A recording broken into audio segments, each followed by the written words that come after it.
Bos, siapa di sini yang kangen sama suasana kota Jogja? Ya, kangen kotanya, kangen masakannya. Semua deh dari kota Jogja dikangenin. Hihihi. Pasti ya, kalau ada waktu pengen liburan ke sana. Hehe. Tapi kalau nggak ada waktunya gimana? Terus udah kangen banget sama kota Jogja. Jangan sedih ya bos, buat warga Jabodetabek ada nih tempat unik yang bisa ngobatin rasa kangennya sama suasana kota Jogja. Sambil kita cari tahu cuannya. Oh alah, ternyata sampainya di sini bos. Di rumah paling ujung yang nyempil di sudut Kabupaten Tangerang. Kalau kata anak-anak zaman sekarang mah, hidden gem nih bos. Hai bos, bagi Anda yang kangen dengan masakan rumahan khas Jogja, ini ada Jogja tapi di Jakarta. Silahkan menikmati kampung Jogja tapi di Jakarta. Tetap di cuan bos.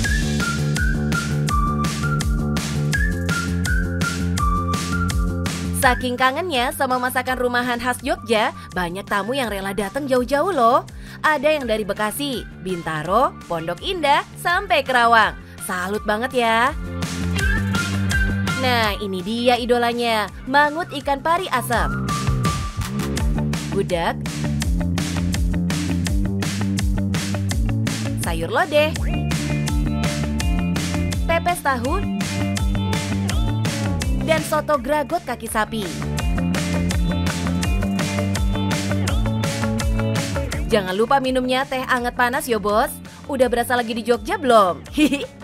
Harganya juga bersahabat banget. Mulai dari 10 ribuan aja bos. Biar makin semangat belajar bisnisnya, monggo kita hitung dulu cuannya. 10 sampai 20 juta lah satu harinya. Iya. Wadidaw, sehari tembus 10 juta bos. Lah kalau sebulan bisa tembus 300 juta. Ngiler tenan toh. Eits, jangan heran bos. Kalau semua menu di sini terjamin rasa dan kebersihannya. Soalnya ada pakar khususnya nih di balik itu semua. Istri saya itu idealis sekali. Bahkan membeli bahan-bahannya pun harus dari tempat yang original. Misalnya kita beli terasinya aja harus dari daerah tertentu, lalu ikan layurnya harus dari daerah tertentu. Idealis karena tempat ini kita buat itu untuk membahagiakan banyak orang. Tuh, denger sendiri kan bos, kalau produknya udah jempolan, tempatnya bikin PW nggak mau pulang. Kira-kira gimana ya trik Pak Bimo sampai giring omset mencengangkan begitu? Padahal konsep bisnisnya beneran sederhana banget, plus nggak perlu modal gede. Cuma saya ajak tamu-tamu saya itu untuk menikmati kebahagiaan yang sebenarnya. Dari pencapaian yang sudah luar biasa, begitu sampai di sini, oh iya ya, aku dulu di desa itu kalau nggak nyapu dimarahin ayah. Jadi saya bawa ke situasi seperti itu. Nah, demi memulai bisnisnya ini, Pak Bimo sampai kudu berantem sama sang istri bos. Untungnya sekarang udah running. Sehat banget kan bisnis ini? Keraton Biru jadi makin gede tumbuhnya, bikin tetangga juga happy karena mereka lah pemasok utama bisnisnya. Jadi tempat makan dan destinasi berlibur keluarga emang banyak sih tantangannya, apalagi kalau lokasi nyempil begini. Tim promosinya yang jadi ujung tombak marketingnya harus ekstra keras buat bikin konten penarik cuan. Tuh, makanya kalau pengen sukses kayak Pak Bimo, merintis bisnisnya jangan setengah-setengah ya bos. Mulai aja dulu. Awalnya sih pasti kecil-kecilan. Lama-lama hokinya ngalir deres bos. Mantap. Halo bos, jadi mau usaha? Nah, kalau mau usaha, satu, gali potensi dirimu sendiri. Yang kedua, sabar, tekun, dan berdoa. Dan yang ketiga, terima rencana Tuhan, karena Tuhan tidak pernah merencanakan kamu hal yang terburuk. Mulailah berusaha. Cuan bos.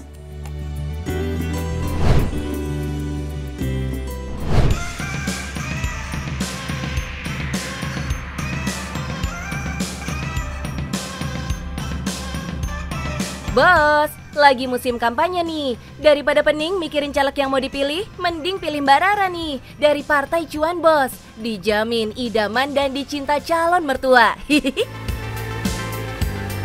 Musim kampanye gini, biasanya ada beberapa usaha yang mendulang cuan nih bos. Salah satunya usaha tegel ini. Buat yang kurang tahu apa itu tegel, kata tegel berasal dari bahasa Belanda yang berarti ubin. Tegel terbuat dari campuran semen dan pasir yang diberi pewarna untuk membuat motifnya. Dahulu, tegel ini banyak digunakan di bangunan keraton dan rumah bangsawan ya. Salah satunya seperti di Keraton Yogyakarta bos. Uniknya nih bos, pembuatan tegel ini full handmade loh dan memakan waktu yang cukup lama. Makanya nggak banyak nih pemain tegel. Kalau soal kualitasnya jangan ditanya ya bos. Tegel ini cukup tahan lama dan bisa bikin rumah lebih adem. Penasaran sama bisnis ini bos? Kuy kita cekidot. Hai bos, saya kewalahan orderan tegel nih. Banyak sekali beberapa parpol yang pesen tegel dengan saya. Tahu sendiri kan? Sekarang eranya apa? Saya sudah menekuni bisnis ini selama 15 tahun. Penasaran kan? Tetap di Cuan Bos ya.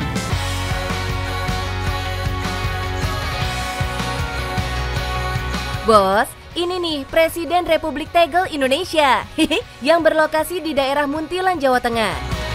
Kabarnya nih, Mas Winarno lagi kebanjiran order tegel motif partai bos.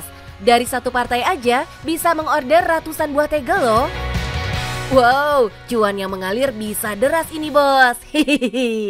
Eranya kampanye ya, banyak multi parpol. Saya pun bikin tegel motif logo parpol. Saya pun bikin tegel motif sketsa capres dan luar biasa tanggapan dari masyarakat gitu loh. Rata-rata sih satu orang pesennya 10 meter, 20 meter kan biasanya cuma untuk buat dipajang di kantor kan, kantor mereka masing-masing. Jadi penisir ini bos sama proses pembuatannya. Untuk membuat satu buah tegel, proses yang dibutuhkan cukup lama bos. Ini salah satunya yang rumit adalah tegel motif logo Piala Dunia 2022. Ini terlalu kecil, terlalu rumit. Jadi ini pembuatannya lama juga. Nah ini juga iya.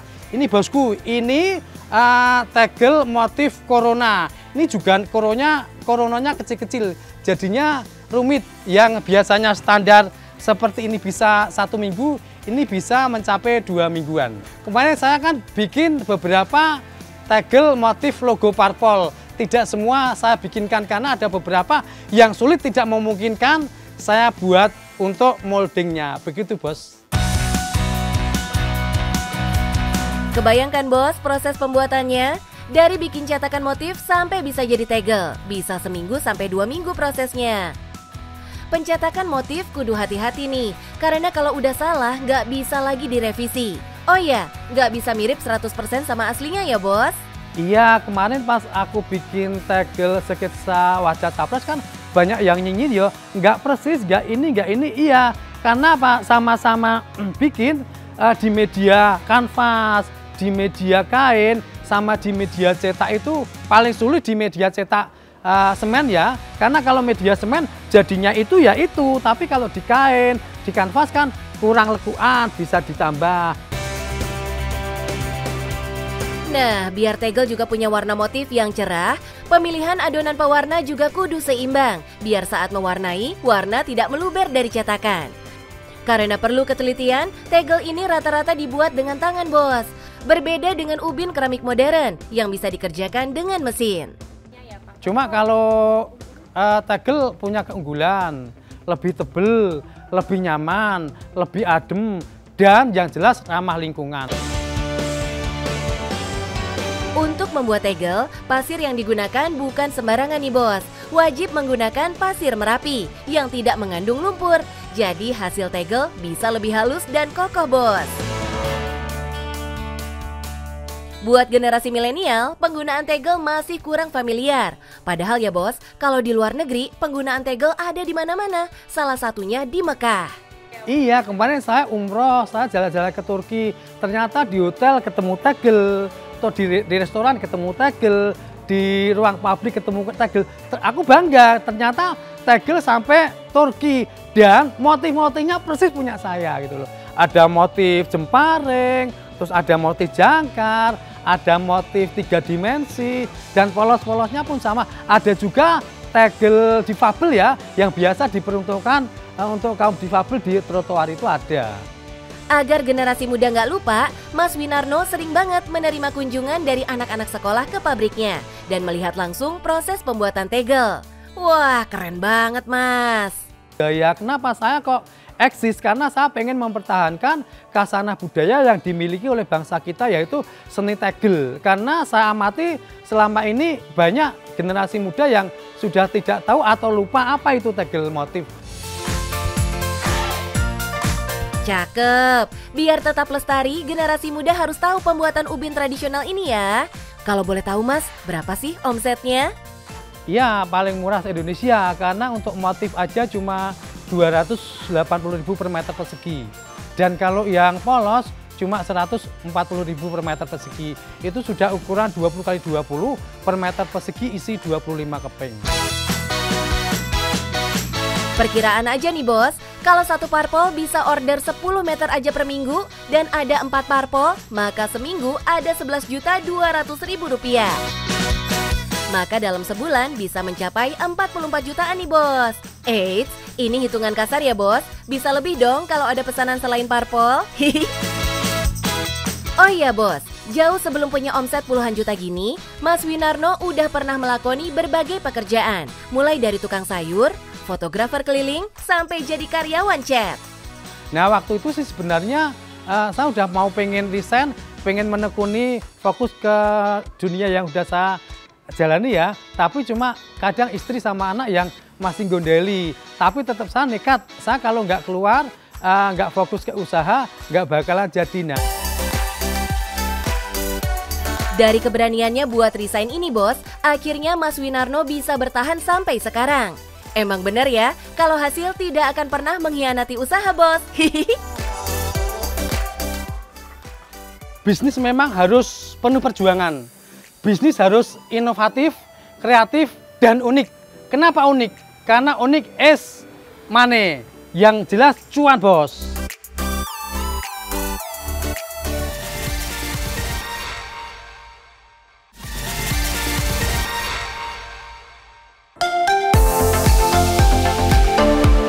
Bos, pasti udah nggak asing sama artis cantik satu ini ya.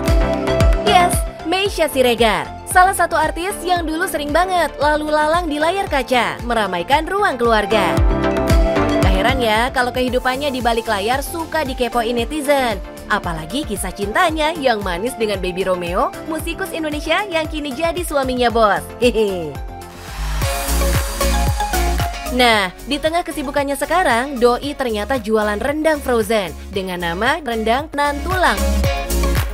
Nah, biar lebih gampang diingat, Kak Meisya sengaja memilih nama nan tulang untuk rendangnya. Rendang Batak ini gitu ya, yang aku kasih brand nan tulang yang belum banyak orang yang tahu bahwa banyak orang Batak yang Islam juga, yang lebaranan bikin rendang juga. Jadi waktu itu pure benar-benar cuma pengen mengenalkan bahwa orang Batak tuh punya resep rendang juga loh. Selain rendang daging, ada juga varian lain loh, mulai dari rendang jengkol, rendang paru, sampai rendang ayam. Harganya mulai dari Rp65.000. Tapi ini bukan ikut-ikutan atau aji mumpung ya.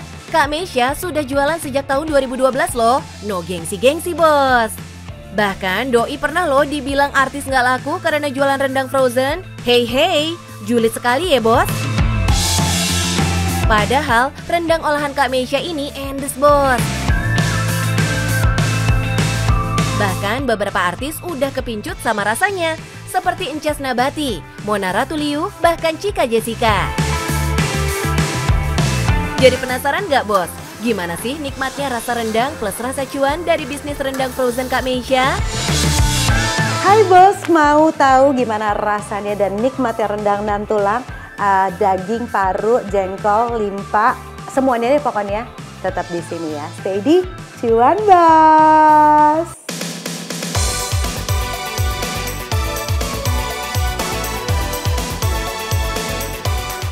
menekuni bisnis ini, Doi cuma iseng-iseng bos, gara-gara sang suami yang senang banget masakan rendang olahan Kak Meisha.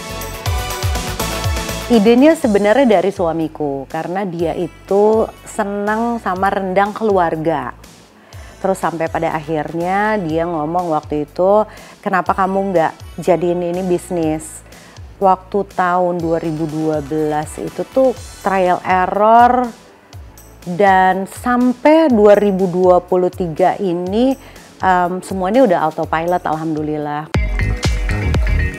Memulai bisnis emang nggak mudah ya bos. Seperti Kak Meisha yang sempat kesulitan ketika awal berbisnis rendang frozen, terutama ketika mencari bahan baku bumbu dan daging yang pas berkualitas.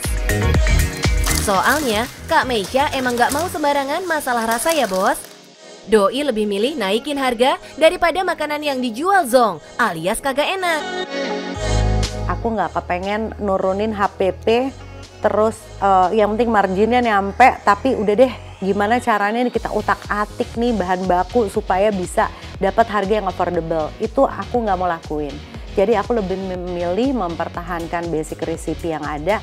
Kita penyesuaian terus mbak. Jadi ada waktu-waktu momen-momen di mana harganya ikut menyesuaikan dengan harga yang lagi naik. Kayak yang namanya bawang merah, bawang putih, cabe. Oh my god tuh cabe tuh kita nggak bisa apalagi rawit gitu kan. Kita kan pakai rawit. Jadi pedesnya tuh nggak ngambil dari essence pedes yang udah jadi gitu, nggak, bener-bener dari rawit.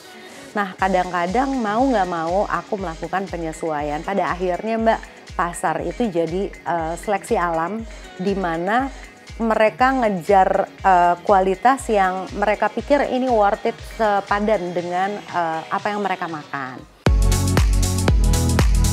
Yuhu, no kaleng-kaleng ya bos, kepuasan pelanggan tetap yang utama.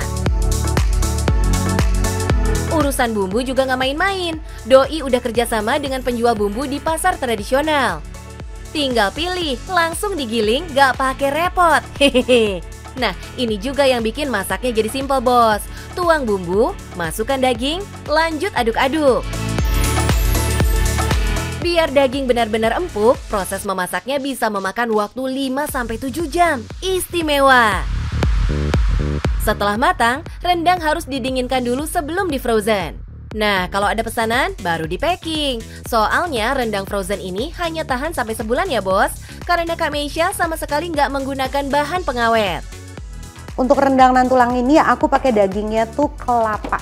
Kelapa itu apa sih? Jadi sebenarnya banyak ya. Kelapa itu udah terkenal banget untuk para pembuat rendang, itu adalah part daging yang paling oke kalau menurut aku untuk dijadiin rendang. Kenapa? Karena bumbunya itu menyerap, terus seratnya juga nggak terlalu kasar, dan kebetulan karena aku pakai daging import Australia, jadi karakter dagingnya, seratnya itu lebih tender. Wih, ini hasilnya bos. Kebayang nggak nih dimakan panas-panas begini? Auto nikmat. Kalau aku tuh bisa klaim tasty lah kalau rendang nan tulang tuh, kalau orang yang berani gitu ya menuntut rasa rendang tuh kayak nonjok gitu ya.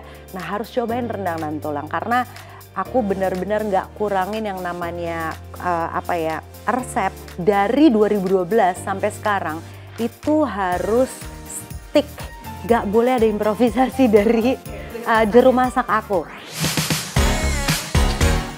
Bumbu rendang emang identik hitam begini ya, karena memakai kelapa yang banyak, biar rasanya lebih gurih dan pedas. Harganya juga nggak mahal-mahal amat ya bos, mulai dari Rp110.000 aja. Sejauh ini penjualan rendang masih terkendala di pengiriman, soalnya Kak Meisha ngotot nggak mau pakai pengawet. Makanya Doi nggak mau nerima pesanan kalau pengirimannya lebih dari 5 hari, takut makanan keburu basi. Terbukti nih, di bisnis kuliner, rasa tetap yang utama. Kayak rendang frozen milik Kak Meisha, masih berjalan sejak tahun 2012. 11 tahun, bos. Dulu tuh zaman dulu aku lagi produktifnya lagi nongol-nongolnya gitu lah ibaratnya. Cuma tetap aja waktu itu memang belum banyak seperti sekarang kan artis tuh semuanya bisnis. Kalau dulu kan masih bisa dihitung pakai jari. Jadi ketika aku nongol jualan rendang itu dicap sebagai artis nggak laku lagi di TV gitu loh. Tapi buat aku nggak apa-apa, karena selama kita berusaha untuk mencari sesuatu yang halal dan itu juga produksi sendiri, malah aku ngerasa bangga karena ini di luar dari kemampuan aku, yang aku merasa diri aku tuh, oh ya gue cuma bisa acting, oh gue cuma bisa jadi host, oh gue cuma bisa jadi model iklan gitu ya. Cuma membatasi diri aku, tapi ternyata aku bisa making business nih. Salut ya Kak. Padahal kalau diperkirakan nih Kak, semisal dalam sebulan laku 2.000 packing rendang dengan harga Rp110.000, maka omset yang didapat mencapai Rp220 juta. Ratusan juta rupiah bos. Manis deh cuan rendang nan tulang Kak Meisha. Gak nyangka ya Kak, mengawali usaha dari coba-coba, bisa berjaya sampai sekarang. Mantap. Terima kasih ya bos sudah ngikutin liputan dari Rendang Nan Tulang. Buat kalian semua jangan lupa ya untuk semangat kalau punya usaha kayak aku nih yang dulunya usaha rumahan akhirnya sekarang bisa jadi cuan. Pokoknya cari yang halal, tetap semangat dan gak boleh putus asa, dan yang paling penting cuan bos. Bye.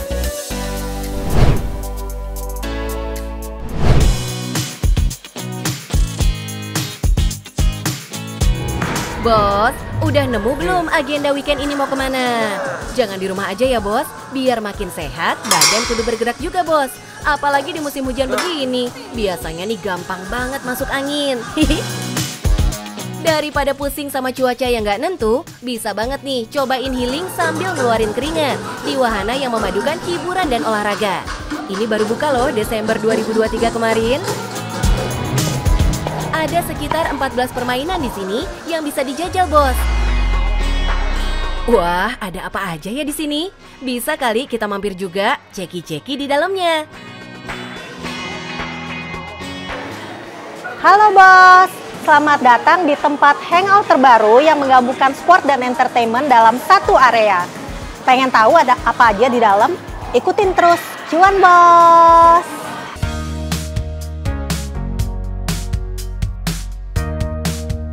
Ini definisi hangout sehat ya bos. Banyak permainan berbau olahraga yang bikin tubuh dan jiwa sehat. Pasti deh pengen main lagi di sini. Jadi owner kita itu waktu pandemi kan ngelihat anaknya teenager 2 gitu cowok. Seharian kan mainnya gadget terus. Jadi tuh setelah pandemi berakhir beliau juga merasa kayaknya butuh sesuatu nih untuk anak-anak remaja saat ini gitu. Kira-kira tempat hangout apa sih yang bisa untuk anak-anak remaja yang lebih sehat gitu loh. Wah, ide bisnisnya muncul dari kasih sayang orang tua ke anak ya. So sweet banget sih. Dengan tiket masuk 200 ribuan per orang, kita udah bisa menjajal sepuasnya semua permainan di sini selama 2 jam. Asyiknya nih bos, kalau kita datangnya berdua, tiket masuknya jadi Rp180.000 aja loh. Atau kalau ramean datangnya, harga tiketnya bisa makin murah. Saat ini sih kita memang lagi coba di Jakarta ya, karena kita merasa anak-anak Jakarta, orang-orang dewasa Jakarta mungkin agak kalau mau hangout kan kadang staycation juga sebentar maunya di luar kota gitu. Nah ini jadi salah satu alternatif di Jakarta untuk area buat mereka tuh kumpul-kumpul, nongkrong, playdate. Bisa banget buat playdate nih bos. Cocok deh mau seseruan bareng pasangan atau keluarga. Permainannya yang bisa dijajal bareng kekasih nih bos, ada AR trampolin. Bermain voli dengan menggunakan teknologi AR atau augmented reality, yaitu teknologi yang menggabungkan secara real time konten yang dibuat oleh komputer dengan dunia nyata. Cara mainnya, pengunjung harus memasukkan bola ke gawang lawan dengan cara melompat sambil memukul bola. Ada juga AR Dance. Di sini pengunjung bisa battle dance bareng bestie atau pacar sambil mengikuti arahan koreografi dari layar. Mana yang paling perfect mengikuti koreografi, dia yang menang. Lanjut, ada human capit juga bos buat seseruan. Di sini kita layaknya mesin capit yang berusaha menangkap hadiah dalam mesin capit. Lalu ada juga nih Ninja Flame. Permainan satu ini agak menantang ya bos, karena cukup sulit, butuh tenaga ekstra untuk memanjat dan mengikuti alur permainan layaknya Ninja Warrior.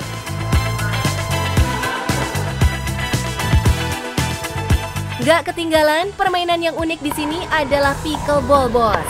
Ini adalah permainan olahraga yang menggabungkan olahraga tenis dan bulu tangkis.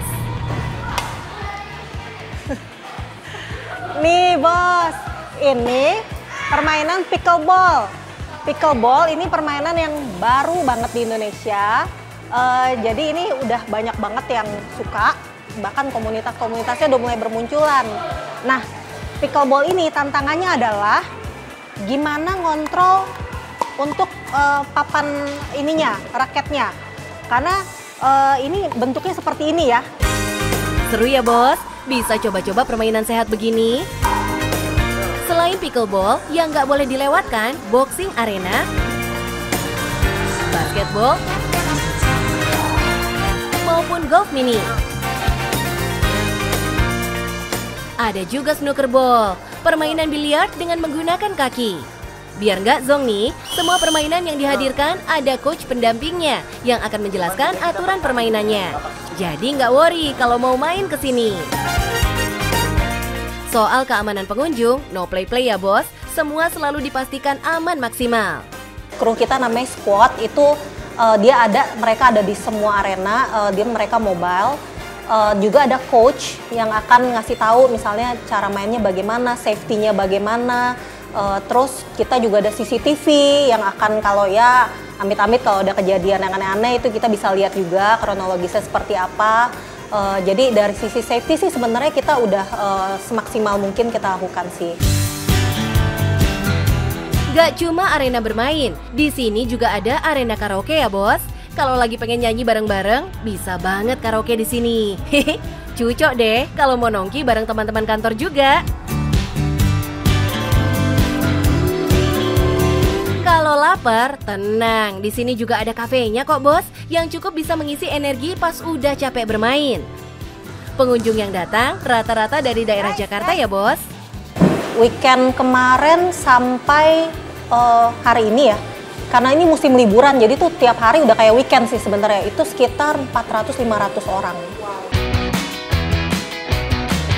Yang penasaran perkiraan omsetnya? Yuk siapin kalkulatornya ya. Kalau seminggu bisa kedatangan 400 orang aja, maka sebulan 1.600 orang nih bos. Kalau dikali dengan harga tiket promo berdua nih bos, Rp180.000, maka sebulan sekitar 280 jutaan bos. Wow, manis banget ya omsetnya bos. Sebelum mendirikan wahana permainan ini, sang owner sudah pernah membuka playground untuk anak-anak balita. Tapi sayang saat pandemi, usaha playgroundnya goyah. Tadinya kita ada 90 karyawan menjadi 6 karyawan. Jadi ya bayangin karena 2,5 tahun kita nggak beroperasi kan. Ya dana untuk income juga nggak ada gitu, pemasukan nggak ada gitu. Jadi itu sangat-sangat sulit sekali. Prinsip owner kami sih kita harus bangkit gitu. Karena sebenarnya potensi kita masih ada, potensi bisnis ini nih masih ada gitu. Gak mudah, tapi melihat potensi bisnis masih ada dan bisa bangkit lagi, gak ada kata menyerah ya kak. Semoga dengan kehadiran Scores ini bisa membuka harapan baru ya kak. Nah bos, dalam bisnis kita nggak boleh menyerah. Walaupun waktu itu kami sempat terkena pandemi, tapi kami berhasil bangkit. Yang penting, cuan bos.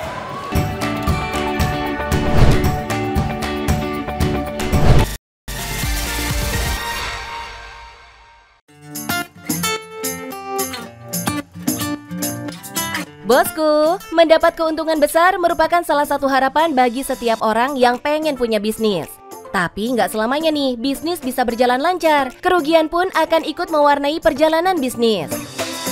Nah, bagaimana kalau bisnis sudah terlanjur bangkrut, bos? Apa yang harus dilakukan? Bangkrut bukan berarti segalanya udah berakhir ya, bos.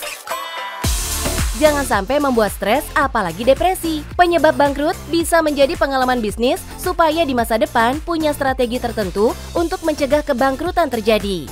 Tim Cuan mau bagi tips nih untuk mengatasi kebangkrutan. Pertama nih bos, cobalah untuk mempertimbangkan kembali pengeluaran ataupun anggaran yang tidak terlalu penting. Mulailah untuk menghemat pengeluaran dan mengubah gaya hidup jadi lebih sederhana.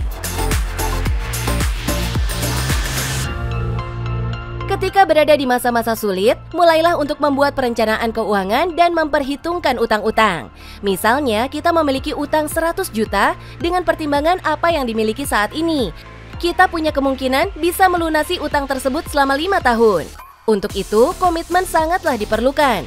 Entah bagaimanapun, caranya setiap hari kita harus mendapatkan profit.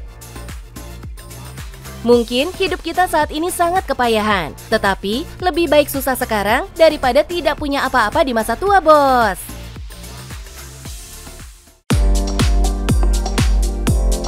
Terakhir nih bos, meskipun roda kehidupan sedang berada di paling bawah, bukan berarti kehidupan sudah berakhir bos.